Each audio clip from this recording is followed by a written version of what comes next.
नमस्कार मित्रांनो, आज आपण फ्युचर परफेक्ट टेन्स पूर्ण भविष्यकाळ ह्या टेन्सची माहिती पाहणार आहोत। मित्रांनो, यापूर्वी आपण इतर जे काही टेन्सचे प्रकार आहेत त्या सर्व टेन्सच्या प्रकारांवरती व्हिडिओ बनवलेले आहेत। आपण जर प्रथम हा व्हिडिओ पाहत असाल तर विनंती आहे की आपण ते व्हिडिओ देखील पाहू शकता। चॅनलच्या प्लेलिस्टमध्ये टेन्स नावाची एक प्लेलिस्ट आहे, तिथे तुम्हाला हे सगळे व्हिडिओ पाहायला मिळतील। फ्युचर टेन्सच्या संदर्भामध्ये आपल्याला अभ्यास करायचा आहे। पूर्वी आपण प्रेझेंट टेन्स पाहिलेला आहे, पास्ट टेन्स पाहिला आहे। फ्युचर टेन्स मधला हा प्रकार आहे। फ्युचर टेन्स मध्ये हा टेन्स केव्हा वापरायचा? जेव्हा भविष्य काळातील एखादी क्रिया भविष्यात पूर्ण झालेली असेल हे सांगायचं असेल, भविष्यातच ती पूर्ण झाली असं सांगायचं आहे, त्यावेळेला हा टेन्स वापरला जातोय। भविष्यकाळातील विशिष्ट क्षणापूर्वी ही एखादी घटना पूर्ण होणार असेल तर हे सांगण्यासाठी देखील ह्या टेन्सचा वापर होत असतो। मित्रांनो, फ्युचर टेन्सची रचना पाहावी लागेल, फ्युचर टेन्सची रचना समजून घ्यावी लागेल। जेव्हा आपल्याला ही रचना समजेल तेव्हा आपण फ्युचर टेन्स बनवू शकतो। फ्युचर परफेक्ट टेन्सची रचना आहे। फ्युचर परफेक्ट टेन्स तयार करण्यासाठी ही रचना महत्त्वाची। सुरुवातीला करता लिहा, त्यानंतर विल। आता आपण विलच घेऊया सगळीकडे, कारण विलच वापरले जाते। शाल मी घेत नाही। आता करता विल, यानंतर हॅव कंपल्सरी वापरावं लागते आपल्याला। हॅव नंतर क्रियापदाचे तिसरे रूप आणि शेवटी उरलेला भाग, अशा पद्धतीने रचना करावी लागेल। I will have work in the factory, या वाक्यात सब्जेक्ट करता सुरुवातीला आहे, विल आलेला आहे, हॅव आलेला आहे, क्रियापदाचं तिसरे रूप पण आहे आणि उरलेला भाग पण आहे। यावरून तुमच्या लक्षात आलं असेल की हा टेन्स कशा पद्धतीने तयार होतो। मित्रांनो, त्यासाठी आपण सूत्र पाहिलं होतं। करता विल हॅव क्रियापदाचे तिसरे रूप, हे सूत्र महत्त्वाचं आहे। ह्या सूत्रानुसार आपल्याला दिलेल्या वाक्याचा फ्युचर कंटिन्युअस टेन्स बनवता येतो। आपण काही वाक्य घेऊन पुन्हा सोडून पाहूया। Mayur is working in farm, ह्या वाक्यामध्ये इज मयूर सब्जेक्ट, वर्ब आणि अदर पार्ट।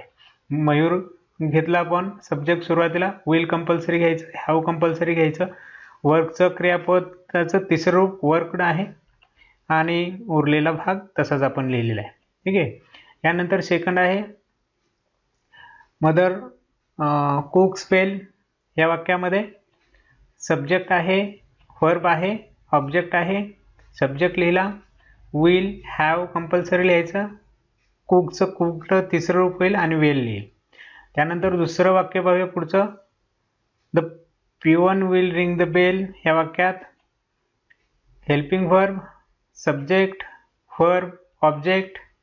सब्जेक्ट लिहिला द पिवन, विल लिहिला, हॅव लिहिलं, क्रियापदाचं तिसरं रूप रंग आणि उरलेला भाग। पुढचं चौथं वाक्य, they have been singing in the school,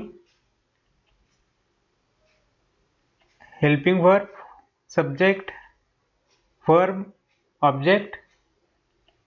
they will have compulsory, क्रियापदाचं तिसरं रूप संग आणि other part in the school. पाचवा आहे वी सॉ ॲन ॲक्सिडंट, या वाक्यामध्ये सब्जेक्ट, वर्ब, ऑब्जेक्ट।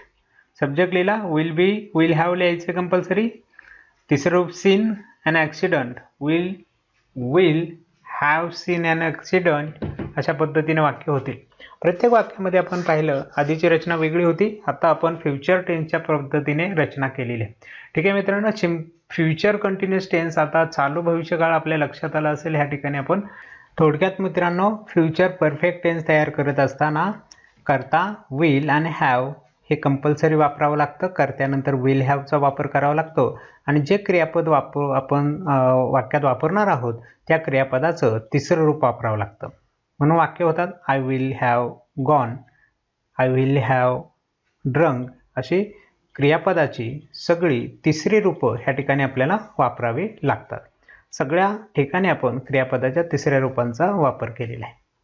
चला तर मित्रांनो, आजचा व्हिडिओ या ठिकाणी थांबूया। भेटूया आपल्या पुढच्या नवीन व्हिडिओमध्ये इतर राहिलेल्या प्रकारांची माहिती सोबत। तोपर्यंत नमस्कार।